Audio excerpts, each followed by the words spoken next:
Hi, this is Professor Ormsbee, and welcome to this week's Professor Readiness Check. And so, just a quick reminder of one of the reasons why I'm doing these Professor Readiness Checks is that one of the things I notice every semester that I teach calculus is that students are struggling with some foundational skills alongside the calculus. And if they could somehow learn or perhaps refresh these foundational skills before they start calculus, then I think it would really help them to just focus on the calculus because a lot of times the students are trying to learn both at the same time. So this week's Professor Readiness Check is on logarithms. So let's go ahead and take a look.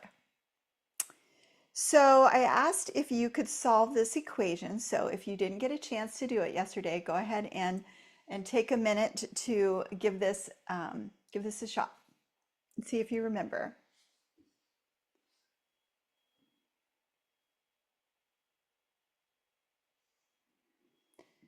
So the answer, if you were able to look at this yesterday, is x equals 8. So if you were able to get that, congratulations. If it looked a little foreign to you or you're thinking, I kind of remember logarithms, but I don't know what the next step is, you are not alone. A lot of my students feel that way. And so let's take a look at how you would do this. There are actually two different ways that you could go about this, but they are connected. So one of the things is that logarithms and exponentials are inverse operations of one another when they share the same base. And what I mean by that is if this is log base 3 and you raise both sides as a power of 3, where the base is 3 in the exponential notation and the base is 3 in the logarithm, then these undo one another in a sense that what you're left with then is just the x plus 1. And then of course 3 squared is 9. Now whatever operation you do with one side you have to do on the other, just like if I were to give you, say, the equation 2x equals 12, you would solve for x by dividing by 2, and multiplication and division are inverse operations of one another. But remember, whatever you do to one side, you have to do to the other. So that's why when we raise both sides a power of 3, we do it again on both sides. And so you're going to get left x plus 1 equals 9. And so then you're going to subtract 1 from both sides, and you're going to get 8. So that's the answer. So again, if you were able to get that answer yesterday or even in the minute or so that I gave you during today's video review, congratulations.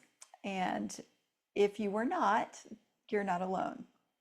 So another way to look at this is that you can go from log form to exponential form. So if I were to give you something like log base b of x equals, well, let's just do log base 2 of 8 is equal to 3, then that would be 2 to the third is equal to 8. And these are equivalent statements in the sense that you can go from exponential to logarithm or logarithm to exponential.